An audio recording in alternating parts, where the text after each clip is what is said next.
Republicans might finally get their wish to repeal and replace Obamacare. For many Americans, freedom is the most important thing. The freedom to die bankrupt from medical bills.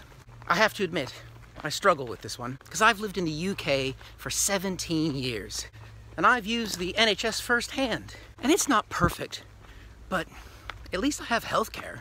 And I've had 2 kids on the NHS.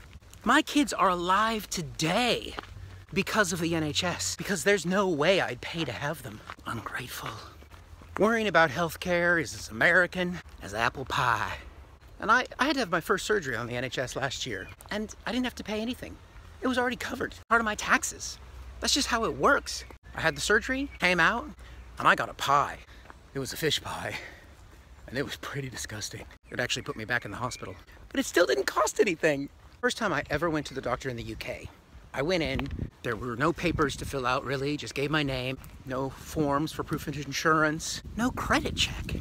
I saw the doctor, got some meds, he sent me out. I still hadn't signed anything. I hadn't paid anything. I was very confused. I went up to the receptionist and I said, "What do I do now?" She said, "You go home."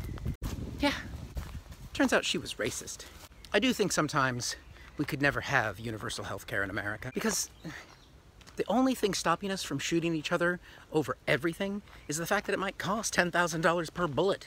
And this week, Trump Care takes a step closer to reality. If it passes, about 23 million people will become uninsured. There'll be $300 billion in savings, and there'll be an $800 billion tax cut for the richest 1%. That part doesn't bother me, because the richest 1%, they need that money because they're gonna live a lot longer than the rest of us.